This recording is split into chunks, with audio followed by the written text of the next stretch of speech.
Então, gente, tudo bem com vocês? Estamos aqui mais uma vez, né, nas nossas aulas à distância. Hoje abordando o conteúdo da segunda série, conteúdo que eu já comecei a falar com vocês na forma digital, né, com o conteúdo é, resumido. E aqui estamos preparando então hoje a videoaula para que a gente possa terminar de experimentar esse conhecimento e conseguir então de vez fixar tudo que a gente vai precisar para dar continuidade aí no nosso estudo, tá certo? Então, como nós sabemos, aqui no segundo ano a gente estuda bastante a fisicoquímica. E aí nós precisamos entender o conceito de massa atômica, massa molecular e mol, que são conceitos ainda da química geral, para que a gente entre na análise quantitativa, desculpa, que é a fisicoquímica em si, tá bom? Então, para que a gente entenda o conceito de mol, a gente tem que entender que mol ele sempre está relacionado à quantidade de matéria, tá certo? Então, a química, portanto, vai estudar a matéria como a gente sabe. E nós sabemos que a matéria ela é constituída pela união dos átomos, dos elementos químicos. E aí esses elementos químicos eles se agrupam, tá certo? Formam as moléculas, e essas moléculas elas se multiplicam, né? Se unem e aí formam a matéria como a gente percebe. Ainda falando sobre os átomos, que é portanto a unidade ou a matéria fundamental para a formação da massa, nós temos que entender que todo o peso, toda a massa do átomo está concentrada no núcleo. Lembra que nós temos três partículas fundamentais no átomo: prótons, nêutrons e elétrons. E aí quando a gente percebe, ou quando a gente observa a massa que cada uma dessas três partículas representa no átomo, nós sabemos que a massa do elétron ela é considerada desprezível em relação à massa do próton e do nêutron. E aí, portanto, como prótons e nêutrons estão no núcleo, nós podemos dizer que o peso atômico ou a massa atômica de um elemento químico está concentrada no seu núcleo, certo? E o que é que isso tudo tem a ver com o nosso estudo e com o conceito de mol? Ora, mol, se é a quantidade de matéria, e aqui nós vamos estudar a quantidade de matéria a nível de átomo, então a gente tem que entender que o peso, que é a massa do átomo, está localizada no núcleo. Então aí a gente já está dando um passo à frente do nosso entendimento. Para que a gente aprenda a calcular esse valor de mol, nós vamos ter que aprender a usar essa informação da massa do átomo, da massa atômica. Porque aí vai ser juntando a massa dos elementos químicos que estão envolvidos naquela molécula que a gente vai encontrar a massa molar ou a massa de um mol, tá certo? Vamos passar para a gente continuar. E aí, gente, usar o mol é interessante porque para a gente medir várias grandezas da natureza, várias grandezas físicas, né, grandezas naturais, a gente utiliza, ou a gente tem no nosso dia a dia, diversas formas de fazer isso, diversos exemplos. Olha, por exemplo, aí, para medir a massa de uma pessoa, a gente utiliza o quilo. Para medir a massa de um elefante, a gente utiliza a tonelada, a massa de uma moeda, o grama, a massa de um comprimido, o miligrama. Mas aí, para medir um átomo, a gente vai usar o quê? E aí é aqui que entra o conceito de mol, e por isso que é importante a gente aprender a como determinar a massa de um mol, tá certo? Para isso, entra a figura de um químico cientista muito importante, tá certo? O Amadeu Avogadro, porque ele revolucionou essa nossa forma de observar e de pensar o peso atômico, a massa atômica, tá certo?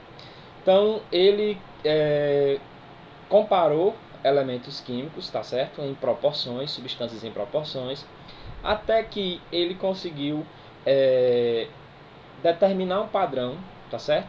Ele observou um elemento químico e aí, através do padrão que ele determinou daquele elemento químico, ele fez padrão para ser comparado com outros elementos químicos. E aí a massa do elemento químico passava a ser comparada com a massa daquele átomo padrão, e aí, portanto, ele conseguia fazer essas medidas.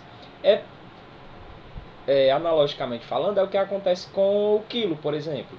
O quilo, nós sabemos que o quilo ele é uma unidade usada mundialmente, e aí o quilo a gente tem uma massa padrão, tem um quilo padrão, que a gente chama de protótipo, que aí os governos guardam esse protótipo. E aí como é que a gente sabe que ali naquele material tem um quilo? Porque aquele material que a gente está pesando é comparado com o quilo que já é padronizado. E foi isso que o Amadeu fez. Ele pegou um padrão e aí comparava os elementos químicos com aquele padrão. Diante disso, ele conseguia fazer as medidas atômicas. Então, ele foi bastante interessante e importante para a gente nesse sentido. Continuando, nós vamos entender agora qual foi o padrão que ele usou para comparar e para fazer a massa atômica. Foi o elemento carbono, tá certo? Então, ele pegou o carbono e aí comparava os elementos químicos com a massa do carbono. Quantas vezes era maior que a massa do carbono. E aí, com isso, ele conseguiu, pela primeira vez, realizar a medida da massa que existia nos elementos químicos, nos átomos. Então, é bastante interessante nós entendermos isso. Ó. Para cálculo do mol, ou da massa molar de uma substância, eu preciso entender que essa substância é formada por elementos químicos individuais e que esses elementos químicos individuais também possuem massa, também possuem peso. Esse peso desses elementos químicos está concentrado no núcleo e aí a gente tem o peso desses elementos químicos sendo determinado por um comparativo com a massa do elemento carbono, tá certo? Mas aí, gente, isso aqui é só para a gente entender como que é fundamentada a massa atômica. Por quê, professor? Porque, gente, nós já temos toda a massa atômica dos elementos químicos distribuída para a gente na tabela periódica. Nós não vamos precisar fazer essa comparação de um elemento químico com o elemento carbono. Nós, graças a Deus, já temos atualmente toda a tabela periódica com a massa atômica de cada elemento químico. Essa minha fala aqui é só para que a gente entenda como é que é determinada a massa de uma partícula tão pequena, tão minúscula. E como foi interessante esse processo para determinar, tá certo? Então, é o que ele vai dizer aqui justamente, ó, as massas atômicas estão todas presentes, ó, na tabela periódica. E aí, eu só preciso fazer a consulta aqui na tabela periódica. A nossa tabela aqui, ó, a massa atômica, ela vem embaixo do nome do elemento químico. Então, eu olho o nome do elemento, lítio, e aqui embaixo está a massa, 6,9, a gente arredonda, 7. Então, todos os elementos químicos possuem a sua massa já determinada, já listada aqui na tabela periódica. E daí a importância de sempre que a gente estiver trabalhando as relações estequiométricas, a gente ter em mãos uma tabela periódica. Mas vamos para frente. Pronto. Agora sim a gente vai aprender a fazer o cálculo da massa molecular. Tá certo? Então, ó, o primeiro exemplo que ele traz aqui pra gente é o ácido nítrico, HNO3. Professor, e como é que vai ser realizado esse bendito desse cálculo? Ó, percebam o seguinte. Primeira coisa que a gente tem que observar é os elementos químicos que estão presentes na molécula. Os elementos químicos são, ó, hidrogênio, aí eu separo, nitrogênio, um de cada, só é um hidrogênio, só é um nitrogênio. Só que quando chega aqui no oxigênio, se nós percebermos, ó, são 3 oxigênios. Então, quando eu for usar a massa do oxigênio, eu vou usar essa massa, ó, 3 vezes a massa do oxigênio. Aí eu vou lá na tabela periódica e descubro que a massa do hidrogênio é 1, a massa do nitrogênio é 14 e a massa do oxigênio é 16. Só é um hidrogênio, ó, 1 vezes 1, 1. Só é um nitrogênio, 1 vezes 14, 14. Só que os oxigênios aqui, ó, como a gente já determinou no início, são 3. Então, é 3 vezes 16. Um único oxigênio é 16, mas nós temos 3 oxigênios nessa molécula. Então, são 3 vezes 16. 3 vezes 16, 48. Ao final, eu só preciso agora somar, ó, toda essa nossa massa aqui. Quando nós somarmos todas essas massas, a gente vai encontrar a massa geral da molécula. E a massa geral da molécula, ó, que a gente chama de massa molar, é 63, ou seja, o peso dessa molécula aqui é 63 unidades, tá certo? 63 unidades. Então, todos os elementos que estão aqui, eles possuem um peso, cada um, e quando eu somo o peso de todos eles, eu acho o peso molecular ou a massa molecular. Então, gente, é isso. Calcular massa molecular ou a massa do mol é eu pegar a massa individual de cada elemento químico e observar como ele aparece dentro da molécula. Aí depois eu só organizo cada peso. Isso é bem simples, não tem dificuldade, e isso é calcular a massa molecular, tá certo? Então, se a gente fosse organizar numa sequência, primeira coisa é observar, observar a molécula. 2. Separar a massa molecular de cada elemento químico envolvido. 3. Realizar as multiplicações que eu precisar. Eu precisei multiplicar aqui por 3 porque nós tínhamos 3 oxigênios. E por último, eu só faço aqui a soma de todos os elementos químicos envolvidos. Tá certo? Com isso, a gente consegue facilmente achar o cálculo da massa molecular de uma substância. Olha outro exemplo aqui, gente. Ó. Massa molecular do sulfato de cobre pentaidratado. Olha o tamanho dessa molécula. Ó. Cu é CO4 na presença de 5 moléculas de água. Então, se nós observarmos, é uma molécula que está apresentando aí bastante elementos químicos em quantidades diferentes. Então, a gente segue aquela sequência. Primeira coisa, eu vou observar a nossa molécula. A gente já observou. Segunda coisa, separar a quantidade de cada elemento químico que está presente. Ó, cobre só é 1. Enxofre, que é o S, só é 1. Aí oxigênio, ó, aqui ó, 4. Aí hidrogênio. Professor, por que está 10 hidrogênio ali? Ó? Porque eu tenho 5 na frente. Ó. 5 vezes 2, 10 hidrogênios. 10 hidrogênios. E oxigênio também 5. Ó. 5 vezes 1, 5. São 5 oxigênios. Então, primeira coisa, observa os elementos químicos envolvidos. Segunda coisa, separa a quantidade de cada um. E a terceira coisa é a gente consultar a massa molar individual de cada elemento químico. Quanto é a massa de um cobre? A massa de um cobre, eu cobri aqui, deixa eu descobrir, é 63,5. Tá aqui, ó. Qual é a massa do enxofre? 32. Qual é a massa do oxigênio? 16. Ó, aqui ele já multiplicou, ó, já está multiplicando. 4 vezes 16. A massa de um hidrogênio é 1. 10 vezes 1. A massa do oxigênio a gente já viu, 16. Como são 5 oxigênios, ó, 5 vezes 16. Esse é o terceiro passo. Quarto passo, fazer as multiplicações. Ele faz aqui, ó, 5 vezes 16, por exemplo. E esse é o quarto passo. E o quinto passo, ó, só é somar e eu acho a massa da molécula, quanto pesa aquela molécula, tá certo? Então, ó, vamos acompanhar, ó. Só é um cobre, 1 vezes 63,5 dá 63,5. Primeiro cálculo. O enxofre, só é um enxofre. 1 vezes 32 é 32. O oxigênio, ó, um oxigênio é 16. Ele tem 4 oxigênios aqui, ó, o índice 4. 4 vezes 16, 64. São 10 hidrogênios. Por quê, professor? De novo, gente, ó, 5 mol aqui e o índice. O mol multiplica o índice. 5 vezes 2, 10. Então são 10 hidrogênios. Um hidrogênio pesa 1, 10 vezes 1, 10. Aí vamos aqui, agora falta o oxigênio final, ó. Quantidade de mol 5, só aparece um oxigênio. 5 vezes 1 são 5 oxigênios. 5 vezes 16, 80. Então agora o próximo passo é eu pegar todo esse nosso resultado aqui, ó, e somar ele para que a gente ache a massa total da nossa molécula aqui, ó. Nossa enorme molécula. Então quando eu somo tudo, eu acho que essa molécula ali, ó, ela pesa isso aqui, ó, 249,5. Uma molécula bastante pesada. Então esse é o cálculo da massa molar, tá certo, gente? É assim que é realizado o cálculo da massa molar ou molecular. Aí, gente, esse mol, né?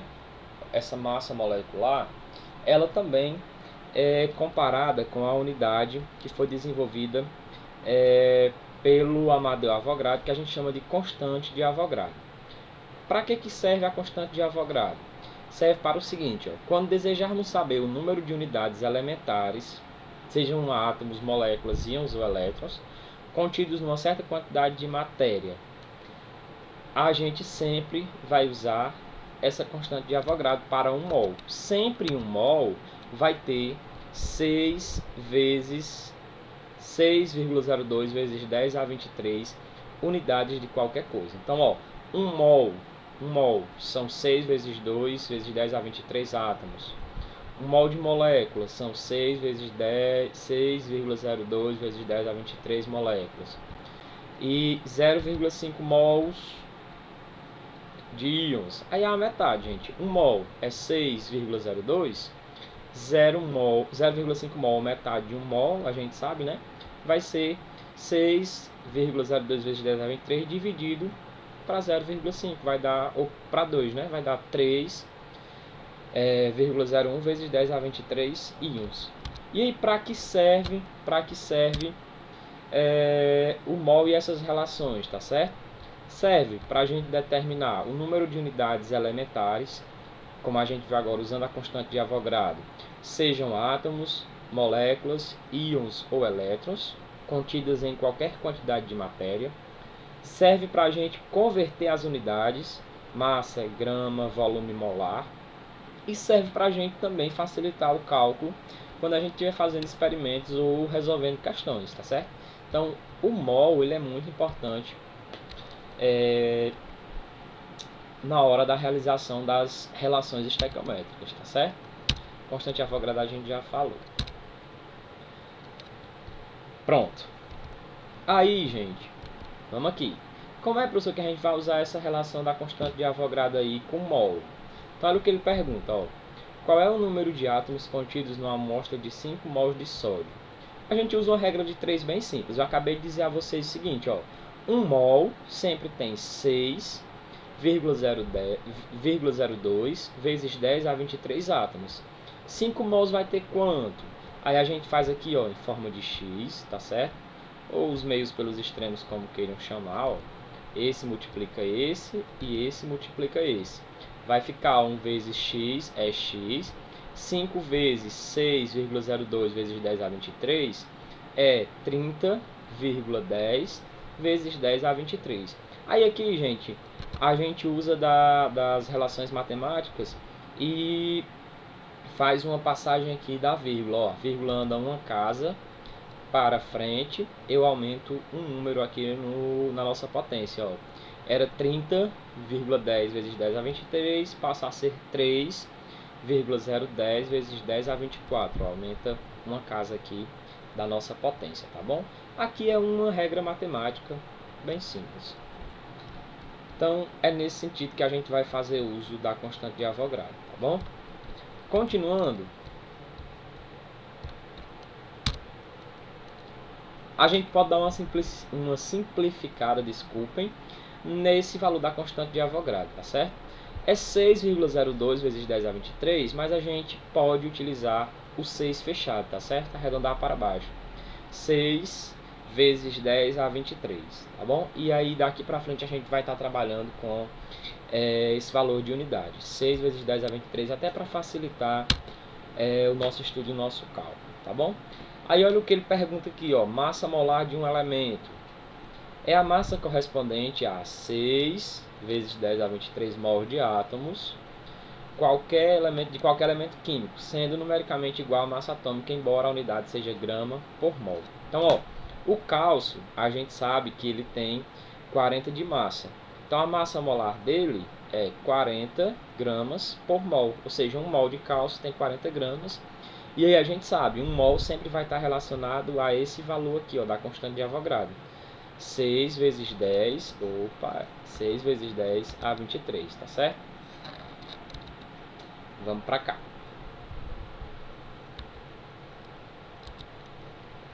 Pronto. Relação importante, ó. Para resolver problemas que a gente precisa fazer as relações estequiométricas, ó. A massa molar, ela sempre vai ser em grama, quando a gente pegar a massa atômica dos elementos químicos. Essa massa sempre vai corresponder a um mol de átomos e sempre vai corresponder a uma quantidade de átomos da constante de Avogadro, que é sempre 6 vezes 10 a 23.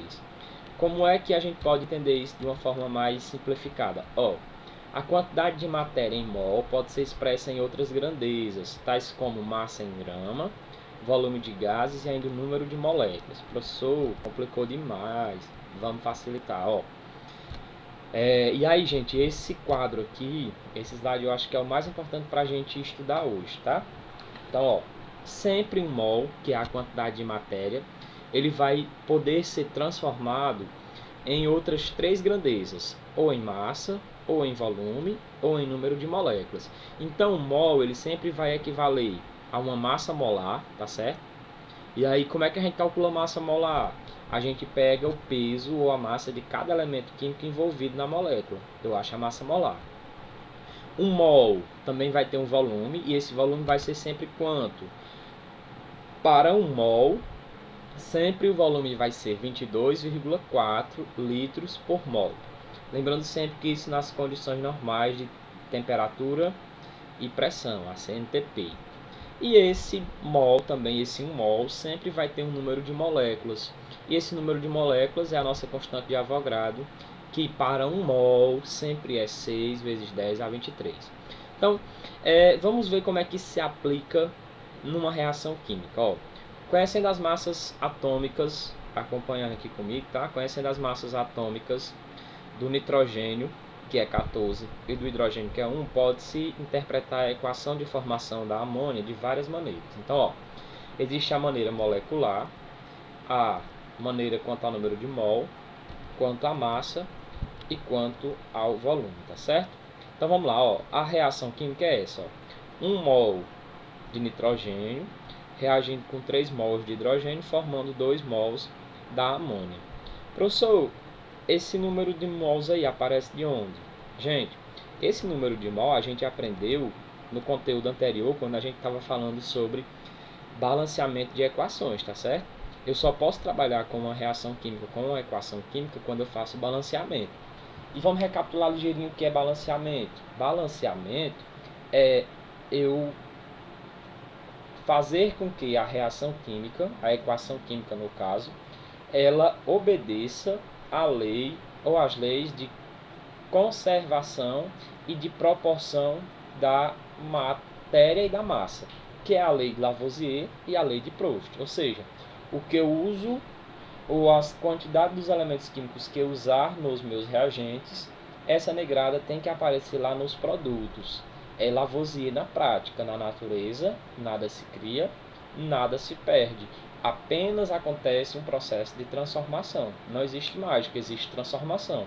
E aí tudo que está no início tem que aparecer no final. E para isso a gente usa o balanceamento, e aí nesse balanceamento a gente determina essa quantidade de mol aqui dos componentes envolvidos aí nas reações químicas, tá certo? Então, 1 mol de nitrogênio, quer dizer então que eu usei uma molécula de nitrogênio. E se eu usei uma molécula de nitrogênio, eu usei 6 vezes 10 a 23. Apenas 1 mol, apenas uma vez, a constante de Avogadro, 6 vezes 10 a 23. Só que 1 mol de nitrogênio reagiu com 3 mols de hidrogênio. Então são 3 moléculas. Se são 3 moléculas, é 3 vezes, 3 vezes 6 vezes 10 a 23. 3 vezes 6, isso aqui vai dar 18. 18 vezes 10 a 23 moléculas, tá certo? Eles reagiram, estão antes da seta, e formaram um único produto, que é a amônia. A amônia ela aparece em 2 moléculas. Então, se são 2 moléculas, é 2 vezes 6 vezes 10 a 23 moléculas, tá certo? Vai dar 12 vezes 10 a 23. Então, em relação à quantidade de partículas, nós temos, no início, 6 vezes 10 a 23 partículas, reagindo com 18 vezes 10 a 23 partículas, formando 12 vezes 10 a 23 partículas, tá certo? Para cada mol, eu tenho 6 vezes 10 a 23. Aqui eu só tinha 1 mol, então só é uma vez 6 vezes 10 a 23. Aqui eu tinha 3 mols. e aqui a gente tinha 2 mols. Então essa relação tem que ser obedecida. Aqui, ó, número de mols: 1 mol, 3 mols, 2 mols. Tá bom? Massa. Ó, 1 nitrogênio é 14. São 2 nitrogênios, 2 vezes 14, ó. A massa é 28. Aqui, ó, um hidrogênio é 1. Só que nós temos quantos hidrogênios? Ó, lembrando sempre que a quantidade de mol multiplica o índice. Ó. 3 vezes 2, 6. Um hidrogênio é 1 e 6 hidrogênios são 6 gramas. Vamos aqui para a amônia. Ó. Quantos nitrogênios? 2 vezes 1, ó, 28, não é isso? 28, exato. 1 é 14, 2, 28. E aí a gente tem aqui também, ó, 28 com 2 vezes 3, 6. Com 6 hidrogênios, nós vamos ter 34 gramas o peso dessa molécula aqui. Ó. O peso dessa molécula é 34. O peso dessa molécula, que é o hidrogênio, é 6. E o peso dessa molécula é 28. E aí quando você soma ó, os reagentes, 28 mais 6, 28 mais 6, a gente vai ter exatamente 34. Então, 34 gramas foram usadas nos reagentes no início, 34 gramas apareceram aqui no final. E aí a questão do volume é a mesma coisa, gente. Ó, 1 mol é 22,4, 3 mols é 3 vezes 22,4, é 67,2. E 2 mols é 2 vezes 22,4, 44,8. Então, essa relação aqui ela é muito importante para a gente entender os cálculos estequiométricos, tá certo? É muito importante mesmo. Então, eu vou retirar os inscritos. Eu aconselho que você pare o vídeo, pause o vídeo, tá? Copie isso aqui, porque é de extrema importância para que você continue entendendo e compreendendo essas relações que existem aqui no cálculo estequiométrico, tá bom? E a gente tem mais um slide em que nós vamos ter então aqui, gente, ó, uma questão para a gente compreender como se aplica essas transformações, tá? Então, ó, vamos lá. A questão diz o seguinte.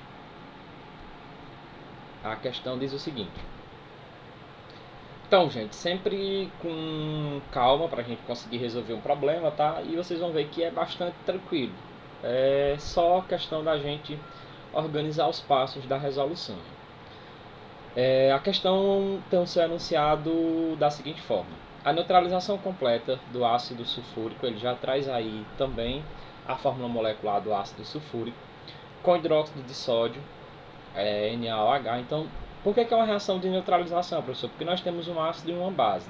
E aí nós sabemos que ácido e base a gente tem a neutralização. Produz sulfato de sódio, um sal e água. Sempre a gente tem isso, ó. Ácido com base produz sal mais água. Assinale a alternativa que indica a massa de hidróxido de sódio necessária para neutralizar 58,8 gramas de ácido. Então, gente, colocando em termos mais claros, eu tenho uma reação de um ácido com uma base. O que o autor da questão quer que a gente diga é o seguinte: com base nessa reação, nas proporções em que essa reação acontece, se eu tiver 58,8 gramas de ácido, quanto eu preciso de base, que é o hidróxido de sódio, para neutralizar aquele ácido, certo? Vocês percebem que é o seguinte: ele quer que a gente faça uma dedução, tá certo?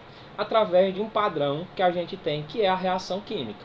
Se a gente tem a reação química, a gente tem um padrão de como se processa, de como acontece aquela reação química. E através desse padrão, eu consigo prever o que acontece com qualquer parte daquela reação química, usando qualquer quantidade de matéria. Por isso que é tão interessante, é tão fascinante os cálculos estequiométricos, porque a gente não precisa necessariamente realizar a reação química. A gente consegue fazer uma previsão através de um padrão. E é isso a graça que deixa tão magnífico os cálculos estequiométricos. Então, primeira coisa, vou colocar aqui a listazinha com os números para a gente não se perder. Ó, primeira coisa, separar a reação química. A reação química já está aqui, ó. O ácido H2SO4 reagindo com a base NaOH, formando o sal o Na2SO4 e a água. Professor, mas aí já está balanceado, né? Sim, já está balanceado. Como é que eu sei que está balanceado? Porque eu já observo aqui os coeficientes estequiométricos, e se eu for fazer a observação na quantidade de matéria e de elementos químicos que aparecem aqui nos reagentes, vai ser igual à quantidade de matéria e de elementos que aparecem nos produtos. E, gente, outra coisa, anota aí, dá uma pausa e anota. Eu não posso realizar nenhuma relação estequiométrica se o balanceamento não estiver ok, tá bom? Eu só posso realizar os cálculos e as relações estequiométricas se o balanceamento estiver pronto. Então, a primeira coisa é, separa a reação química, tá aqui, ó, a gente já separou. Segunda coisa, realiza o balanceamento. E a terceira coisa é eu descobrir quais são as partes das reações químicas, da reação química, né, que o autor está relacionando, que é que a gente trabalha. E aí eu vou dar um bisu aqui para vocês, ó. Essa nossa reação química, ela tem 4 substâncias. Eu considero como sendo 4 partes. Uma parte, primeiro reagente, segundo reagente. Então aqui já são 2 partes. Terceira parte, um produto.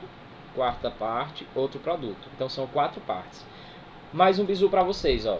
Apesar de nessa reação ele ter 4 partes, sempre nessa e em qualquer outra reação, ele só vai pedir para você relacionar 2 partes, tá certo? Ele só vai pedir para a gente trabalhar com 2 partes. Quais são as 2 partes que ele pede para a gente trabalhar aqui, ó? Ele pede para a gente trabalhar com o ácido e com a base. Professor, mas onde é que diz isso? Olha aqui, ó. Indique ou analise, né, a alternativa que indica a massa de hidróxido de sódio, a primeira parte, necessária para neutralizar 58,8 gramas do ácido. Então pronto, as 2 partes que ele está pedindo para a gente relacionar são essas. A massa de base, que é o hidróxido de sódio, o NaOH, que eu preciso para neutralizar certa quantidade de ácido, que é o ácido sulfúrico H2SO4. Pronto. Isso significa dizer, gente, que nós podemos, por hora, esquecer essas 2 partes aqui, ó. Por hora, essas 2 partes não vão nos interessar na hora da gente realizar os cálculos estequiométricos, tá bom? Então, se a gente for separar aqui as informações, nós vamos perceber que a terceira coisa agora que eu tenho que fazer, né, é achar a massa dessa molécula, o H2SO4, e a massa do NaOH. Porque aí eu vou fazer uma regra de 3. Eu sei a relação padrão, olha só como é que acontece, ó. Pronto, tá aqui, ó. É 1 mol para 2 mols. Primeira coisa, eu vou achar a massa molecular, ou a massa molar, aqui do nosso querido ácido, tá bom? Que é a parte que a gente tá, primeira parte que a gente está trabalhando, o ácido. Acha a massa molar dele. É 1 mol, a massa molar então é 98 gramas. Professor, como é que você sabe? Eu somei, ó, são 2 hidrogênios, 2 vezes 1, 2. Um enxofre é 32, então é 2 mais 32. E são 4 oxigênios, então é 4 vezes 16. Quando eu somar isso tudo, vai dar 98. Isso é a massa de 1 mol, que é a quantidade que ele está trabalhando aqui, ó, 1 mol. 1 mol de ácido neutraliza 2 mols de base, tá certo? Então vamos ver quanto tem 1 mol da base. Ó, é Na é 23, só é um oxigênio é 16, e só é um hidrogênio é 1. Isso aqui tudo vai dar 40. Mas por que a gente precisa multiplicar por 2? Porque não é só 1 mol, são 2, então é 2 vezes 40, isso aqui, ó, vai ser 80 gramas. Então, gente, o que é que a gente já consegue entender, ou a gente já consegue determinar daqui? Que a reação de neutralização desse ácido aí com essa base acontece da seguinte forma: 98 gramas de ácido neutralizam 80 gramas de base. Então, sempre que eu tenho 98, eu consigo neutralizar até 80 da base. Aí ele quer saber, ó, qual é a quantidade da base, ó. Eu não sei, eu chamei de X, que eu vou precisar para me neutralizar só 58,8. eu não preciso neutralizar um mol todo. Ó. Percebam que é uma quantidade de massa de matéria menor. Agora ele só quer neutralizar 58. Eu já consigo prever então, por exemplo, que eu vou ter aqui também uma quantidade menor de base. Ora, se a quantidade de ácido é menor, eu não preciso usar 80 gramas de base. Eu uso 80 gramas de base quando eu preciso neutralizar 98 gramas de ácido. Eu só quero neutralizar agora 58 gramas de ácido. Então é uma quantidade menor. Então só vou precisar de x, que é o que eu vou descobrir. Aí eu faço a regrinha de 3 aqui, ó. 98 vezes x vai ser igual a 58,8 vezes 80.